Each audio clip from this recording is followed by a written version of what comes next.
ಇನ್ನು ಲಾಸ್ಟ್ ಗೆ ನಿಮಗೆ find the points of discontinuity ಅಂತ ಕೇಳಿರ್ತಾರೆ ಕ್ವಶನ್ಸ್. ಯಾವ ರೀತಿ ಇರುತ್ತೆ ಅಂದ್ರೆ find the points of discontinuity or discuss the continuity of the functions. ಇವೆರಡು ಕ್ವಶನ್ಸ್ ಒಂದೇ. Find the points of discontinuity, find the points of discontinuity,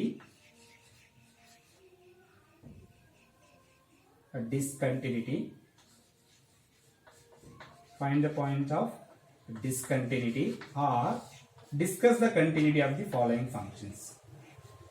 Discuss the continuity of the following questions. Discuss the continuity of the following functions. Discuss the continuity of the following functions. ಈ ತರ ಇರ್ತಾರೆ ನಿಮ್ಮ questions ಗಳ. Last type ಈ ತರ problem solve ಮಾಡಿ ನಾವು K value calculate ಮಾಡಿದಾದ್ಮೇಲೆ. So find the points of discontinuity or ಇನ್ಯಾವ ರೀತಿ ಕೇಳ್ಬೋದು, discuss the continuity of the functions. ಇಲ್ಲಿ ಸೊ ಫಂಕ್ಷನ್ಸ್ ನೋಡ್ಕೋಬೇಕು. ಇಲ್ಲಿ F of X is equal to suppose is the 2x 3x and x square. ಇದಕ್ಕೊಂದು domain define ಮಾಡಿದ್ರು ಕೊಡಿ. x greater than 0 less than or equal to 1, x greater than 1 less than or equal to 2, x greater than 3 sorry x greater than 2 less than or equal to 3. Right, correct ಆಗಿ ಅರ್ಥ ಮಾಡ್ಕೋಬೇಕು. ಇದನ್ನ problems discuss ಮಾಡಿದೀನಿ, ಒಮ್ಮೆ again discuss ಮಾಡ್ತಾ ಇದ್ದೀನಿ. So discuss the continuity of the functions ಅಂದ್ರೆ ನಮಗೆ ಯಾವ ಪಾಯಿಂಟ್ ಅಲ್ಲಿ ಕಂಟಿನ್ಯೂಸ್ ಅಂತ ಚೆಕ್ ಮಾಡಿ ಅಂತ ಕೊಟ್ಟಿಲ್ಲ ಇಲ್ಲಿ. ಓಕೆನಾ, ಇದನ್ನ ಫಸ್ಟ್ ಅನ್ಕೋಬೇಕು. Find the points of discontinuity or discontinuity of the functions. ಯಾವ ಪಾಯಿಂಟ್ ಅಲ್ಲಿ ಅಂತ ನಮಗೆ ಕೊಟ್ಟಿಲ್ಲ. ಅದಕ್ಕೆ ಏನ್ ಮಾಡ್ಬೇಕಂದ್ರೆ ಸೊ ಕ್ಲೀನ್ ಆಗಿ ಅಬ್ಸರ್ವ್ ಮಾಡಬೇಕು. ಇಲ್ಲಿ ನೋಡ್ಬೇಕು, ನೋಡಿ ಇಲ್ಲಿ ಯಾವ್ಯಾವ ನಂಬರ್ ಇನ್ವಾಲ್ವ್ ಆಗಿದಾವೆ ನೋಡ್ಬೇಕು. 0 1 2 3 0 1 2 3 ಇನ್ವಾಲ್ವ್ ಆಗಿದೆ. ಓಕೆನಾ.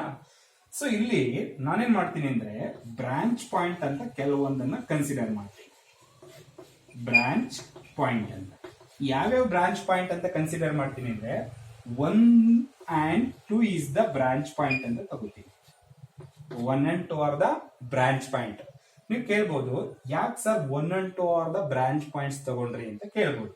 ನೋಡಿ, f of X is equal to 2x ಗೂ f of X is equal to 3x ಗೂ ಕನೆಕ್ಟಿವ್ ಪಾಯಿಂಟ್ ಯಾವ್ದಿದೆ ನೋಡಿ. Connective point f of X is equal to 2x, f of X is equal to 2x and f of X is equal to 3x. ಈ ಎರಡು domain ಅಲ್ಲಿ 0 to 1 1 to 2 ನಲ್ಲಿ common number ಯಾವ್ದಿದೆ ನೋಡಿ, 1 ಇದೆಯಾ. ಹಾಗಾದ್ರೆ 1 is called a branch point. 1 is called branch point. Next functions ನೋಡಿ, 3x to minus x square ಏನಿದೆ ನೋಡಿ, ಇದು ಒಂದ್ ಕೇಸ್ ಆಯ್ತು. ಸೊ 1 ಅನ್ನ ಯಾಕೆ ಬ್ರಾಂಚ್ ಪಾಯಿಂಟ್ ಅಂತ ತಗೊಂಡ್ವಿ ಅಂತ. ಓಕೆನಾ. ಸೊ ಹಾಗಾದ್ರೆ 0 ನ ಯಾಕೆ ಬ್ರಾಂಚ್ ಪಾಯಿಂಟ್ ಅಲ್ಲ ಅಂತ ಕನ್ಸಿಡರ್ ಮಾಡಿದ್ವಿ ಅಂತಾನು ಬೇಕು. ಓಕೆನಾ. ನೋಡಿ, 0 ಈ ಇಂಟರ್ವಲ್ ಅಲ್ಲಿ ಇಲ್ಲಿ ಇನ್ವಾಲ್ವ್ ಆಗಿದೆ. 0 ಇದೆ ಇಲ್ಲಿ ಅಂದ್ರೆ ಎಕ್ಸ್ 0 ಕೊಡಲ್ಲ, ಬಟ್ ಇಲ್ಲಿ 0 ಅಂತಕ್ಕಂಥ ನಂಬರ್ ರೆಪ್ರೆಸೆಂಟ್ ತೋರಿಸ್ತಾ ಇದೆ. ಅಂದ್ರೆ x greater than 0, x less than or equal to 1. ಇಲ್ಲೆಲ್ಲೂ ಕೂಡ ಎಕ್ಸ್ ಬಗ್ಗೆ ಮಾತಾಡೇ ಇಲ್ಲ. ಹೌದಾ. ಹಾಗಾದ್ರೆ there is no connection between these two interval using ಎಲ್ಪ್. ಓಕೆನಾ. 0 ಎಲ್ಪ್ ಮಾಡ್ಕೊಂಡು ಎರಡು ಡೊಮೈನ್ ಅಲ್ಲಿ ನಾವು ಯಾವುದೇ ರೀತಿ ರಿಲೇಷನ್ಸ್ ಅನ್ನ ಮಾತಾಡಿಲ್ಲ. ಹಾಗಾಗಿ 0 ಈಸ್ ನಾಟ್ ಬ್ರಾಂಚ್ ಪಾಯಿಂಟ್. ಓಕೆನಾ. ಅದೇ ರೀತಿ ಈ ಎರಡು ಫಂಕ್ಷನ್ಸ್ ಅಲ್ಲಿ ಬ್ರಾಂಚ್ ಪಾಯಿಂಟ್ ಯಾವ್ದಾಗ್ತದೆ ಅಂತ ಚೂಸ್ ಮಾಡ್ತೀರಾ. Absolutely 2 is the branch point. Absolutely 2 is the branch point. ಯಾಕೆ ಅಂತಂದ್ರೆ 3x ಅನ್ನ ಫಂಕ್ಷನ್ಸ್ಗೂ ಮೈನಸ್ ಎಕ್ಸ್ ಸ್ಕ್ವೇರ್ ಅನ್ನ ಫಂಕ್ಷನ್ಸ್ಗೂ so 2 is the branch point. 2 is the branch point. ಓಕೆನಾ. 2 is the connective point. 1 connective point ಅಲ್ಲ ನೋಡಿ. 1 connective ಇದೆಯಾ? ಇಲ್ಲ. ಸೊ 3 ಕನೆಕ್ಟಿವ್ ಇದೆಯಾ? ಇಲ್ಲ. ಹಾಗಾದ್ರೆ 2 is the so common between f of x is equal to 3x and f of x is equal to minus x square. ಹಾಗಾಗಿ so f of x is equal to 3x ಆದಾಗ ಮತ್ತೆ f of x is equal to minus x square ಆದಾಗ so ಯಾವ point common ಸಿಗ್ತಾ ಇದೆ? 2 is the common point ಸಿಗ್ತಾ ಇದೆ. ಹಾಗಾಗಿ so 1 and 2 are the branch point. ಯಾವ ರೀತಿ ಚೂಸ್ ಮಾಡೋದು ಅನ್ನೋದು ಬೇಕು. ಓಕೆನಾ? ಯಾವ ರೀತಿ ಚೂಸ್ ಮಾಡಿದ್ದು ಗೊತ್ತಾಯ್ತಲ್ಲ ಬ್ರಾಂಚ್ ಪಾಯಿಂಟ್ ಗಳನ್ನ. ಇವಾಗ ನಾವು ಇದಕ್ಕೆ ಪ್ರೊಸೀಜರ್ ಇದೆ, ಯಾವ ರೀತಿ ಈ ಫಂಕ್ಷನ್ಸ್ ಅನ್ನ ಕಂಟಿನ್ಯೂಸ್ ಅಂತ ಬರೆಯೋದು. ಇದನ್ನು ಬರೀಬೇಕಾಗಿಲ್ಲ, ಜಸ್ಟ್ ನಿಮ್ ಮೈಂಡ್ ಅಲ್ಲಿ ಯಾವ ಬ್ರಾಂಚ್ ಪಾಯಿಂಟ್ ಅಂತ ಗೊತ್ತಾಗ್ಬೇಕು. ಓಕೆನಾ? ನೆಕ್ಸ್ಟ್ ಇದನ್ನ ಕಂಟಿನ್ಯೂಸ್ ಅಂತ ಪ್ರೂವ್ ಮಾಡೋದು ಹೇಗೆ ಅಂತಂದ್ರೆ, ಈ ಬ್ರಾಂಚ್ ಪಾಯಿಂಟ್ ಯಾವ್ಯಾವ ಇದಾವೆ ನೋಡ್ಕೊಳ್ಳಿ. 1 ಮತ್ತೆ 2 ಬ್ರಾಂಚ್ ಪಾಯಿಂಟ್ ಇದಾವೆ. ಅವನ್ನ ಬಿಟ್ಟು ಇಂಟರ್ವಲ್ ಯಾವ್ಯಾವ ಇದಾವೆ ಅಂತ ಬರೀರಿ ನೋಡಿ. So X greater than 0 less than 1 ನೋಡಿ. X greater than 0 less than 1 is equal to 1 ಬಿಟ್ಟಿದ್ದೀನಿ. x is equal to 1 ಬಿಟ್ಟಿದ್ದೀನಿ. What is the function? So f of x is what? f of x is equal to what? 2x. Right. So what is the domain?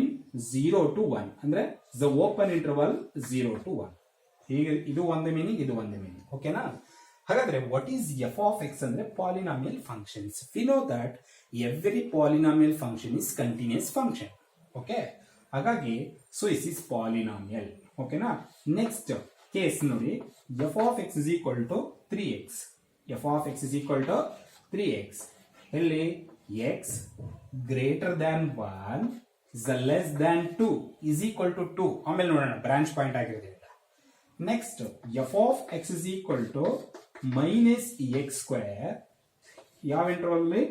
x greater than 2 less than or equal to 3.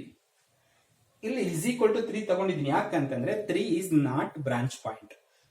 Less than or equal to 3 ತಗೊಂಡಿದ್ದೀನಿ. ಯಾಕೆ? 3 is not a branch point. Okay?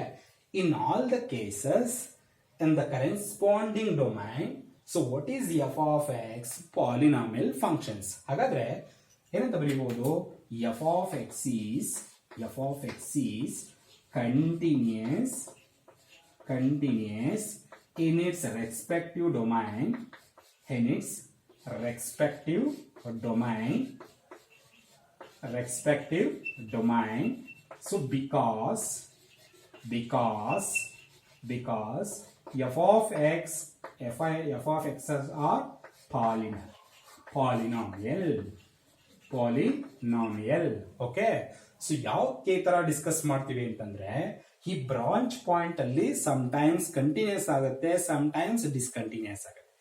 But ಈ interval ಗಳಿದಾವಲ್ಲ, ಇದರಲ್ಲಿ ಯಾವುದೇ ಕಾರಣಕ್ಕೂ ಕೂಡ continuous discontinuous ಅಂತ ಕೇಸೇ ಬರಲ್ಲ. Only ಒಂದೇ option f of x is continuous ಈ ಇಂಟರ್ವಲ್ ಗಳಲ್ಲಿ. ಬಟ್ ಈ ಬ್ರಾಂಚ್ ಪಾಯಿಂಟ್ ಅಲ್ಲಿ ಸಮ್ಟೈಮ್ಸ್ ಕಂಟಿನ್ಯೂಸ್ ಆಗುತ್ತೆ, ಸಮ್ಟೈಮ್ಸ್ ಡಿಸ್ಕಂಟಿನ್ಯೂಸ್ ಆಗುತ್ತೆ. ಅದಕ್ಕೋಸ್ಕರ ಬ್ರಾಂಚ್ ಪಾಯಿಂಟ್ ಅನ್ನ ಬಿಟ್ಟು ಸೊ ಇದನ್ನ ಫಸ್ಟ್ ಡಿಸ್ಕಸ್ ಮಾಡಬೇಕು. ಯಾವ ಕೇಸಲ್ಲಿ ಅಂತಂದ್ರೆ, so find all the points of discontinuity ಅಂತ ಕೊಟ್ಟಾಗ, ಅಥವಾ discontinuity of the following functions ಅಂತ ಕೊಟ್ಟಾಗ. ರೈಟ್. ನೆಕ್ಸ್ಟ್ ಈ ಪ್ರೊಸೀಜರ್ ಹಾಕಿದಾಗೆ, this is a procedure for same for all the problems. Okay. Next ಏನ್ ಮಾಡ್ಬೇಕಂದ್ರೆ, ನಾವು ಬ್ರಾಂಚ್ ಪಾಯಿಂಟ್ ಅಂತ ಚೂಸ್ ಮಾಡಿದ್ವಲ್ಲ, ಆ ಬ್ರಾಂಚ್ ಪಾಯಿಂಟ್ ಗಳನ್ನ ನೋಡ್ಬೇಕು. ಇಲ್ಲಿ 2 ಬ್ರಾಂಚ್ ಪಾಯಿಂಟ್ ಇದಾವೆ. ಹಾಗಾದ್ರೆ at x is equal to 1 ನಲ್ಲಿ ಕಂಟಿನ್ಯೂಸ್ ಅಂತ ಪ್ರೂವ್ ಮಾಡಬೇಕು. at x is equal to 1 ನಲ್ಲಿ ಕಂಟಿನ್ಯೂಸ್ ಅಂತ ಪ್ರೂವ್ ಮಾಡಬೇಕು. at x is equal to 1 ನಲ್ಲಿ ಕಂಟಿನ್ಯೂಟಿ ಪ್ರೂವ್ ಮಾಡೋದು ಹೇಳ್ಕೊಟ್ಟಿದ್ದೀನಿ. ಯಾವ ರೀತಿ?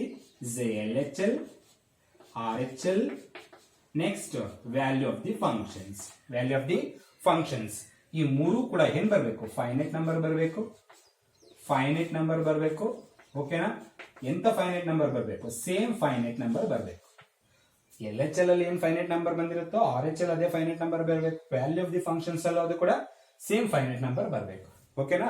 ಹಾಗಾದ್ರೆ f of x is continuous at x is equal to 1 ಅಂತ ಬರೀಬಹುದು. ಇವಾಗ ಯಾವಾಗ LHL value RHL value of the function same ಆಗ್ಬೇಕು at x is equal to 1 ಅಲ್ಲಿ. Suppose LHL not equal to RHL not equal to value of the functions, ಅಥವಾ value of the functions not equal to LHL ಆದ್ರೆ f of x is discontinuous at x is equal to 1 ಅಂತ ಬರೀಬೇಕು. ಓಕೆನಾ? ಅದೇ ರೀತಿ ಹೀಗೇನ್ procedure use ಮಾಡಿದ್ರಿ, ಇದೇ procedure ಅನ್ನ ಏನ್ ಮಾಡ್ಬೇಕು? at x is equal to 2 ನಲ್ಲಿ ನೋಡ್ಬೇಕು. at x is equal to 2 ನಲ್ಲಿ LHL ಕ್ಯಾಲ್ಕುಲೇಟ್ ಮಾಡಬೇಕು, ಫೈನೈಟ್ ವ್ಯಾಲ್ಯೂ ಬರ್ತಿದೆ ನೋಡ್ಬೇಕು. RHL ಕ್ಯಾಲ್ಕುಲೇಟ್ ಮಾಡಬೇಕು, ಫೈನೈಟ್ ನಂಬರ್ ಬರ್ತಿದೆ ನೋಡ್ಬೇಕು. Value of the functions calculate ಮಾಡಬೇಕು. So value of the functions calculate ಮಾಡೋದಂದ್ರೆ ಒನ್ ಅನ್ನ ತಗೊಂಡೋಗಿ ಫಂಕ್ಷನ್ಸ್ ಅಲ್ಲಿ ಬರಿಬೇಕು. ಅಂದ್ರೆ X is equal to one ಅನ್ನ ಸಬ್ಸ್ಟಿಟ್ಯೂಟ್ ಮಾಡಬೇಕು ಗಿವನ್ ಫಂಕ್ಷನ್ಸ್ ಅಲ್ಲಿ, ರೈಟ್. ಅದೇ ರೀತಿ L H L R H L value of the functions. ಹಾಗಾದ್ರೆ ಎಕ್ಸ್ ಇಸ್ ಈಕ್ವಲ್ ಟು 2 ಹೆಂಗ್ ಸಬ್ಸ್ಟಿಟ್ಯೂಟ್ ಮಾಡೋದು ಅಂದ್ರೆ ಎಫ್ ಆಫ್ ಎಕ್ಸ್ ಅಲ್ಲಿ ಎಕ್ಸ್ ಇರ್ತಕ್ಕಂಥ ಪ್ಲೇಸ್ ಅಲ್ಲಿ 2 ನ ಬರೆದು that is value of the functions. Just substitute in f of x at x is equal to 2, we get what? Value of the functions. Okay. Suppose the left hand limit value at x is equal to 2 is equal to right hand limit value at x is equal to 2. So is equal to value of the functions. F of x is continuous. Otherwise f of x is discontinuous. Okay. So ಇದು ಒಂದು procedure. ನೀವು find the points of discontinuity ಅಥವಾ discuss the continuity of the function. ನೀವು mind ಅಲ್ಲಿ ಕರೆಕ್ಟಾಗಿ ಹಾಕೋಬೇಕು. So first polynomial constant functions ಅಂತ discuss ಮಾಡಬೇಕು. ನೆಕ್ಸ್ಟ್ ಪರ್ಟಿಕ್ಯುಲರ್ ಆಗಿ ಬ್ರಾಂಚ್ ಪಾಯಿಂಟ್ಗಳಲ್ಲಿ ಕಂಟಿನ್ಯೂಟಿಯನ್ನು ಚೆಕ್ ಮಾಡಬೇಕು.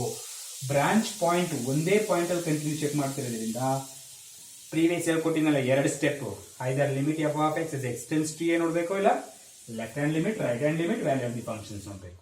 ಮೋಸ್ಟ್ ಆಫ್ ಆಲ್ ಇಂಥ ಕೇಸಸ್ ಅಲ್ಲಿ ನಿಮಗೆ left hand limit right hand limit value of the functions ಇರುತ್ತೆ. ಮೋಸ್ಟ್ 99% ಇದೇ ತರನೇ ಇರುತ್ತೆ. ಓಕೆನಾ, ಆಗ್ಬೋದಾ? ಏನಾದರೂ ಇನ್ನ ಡೌಟ್ ರಿಗಾರ್ಡಿಂಗ್ ದಿಸ್ ಚಾಪ್ಟರ್?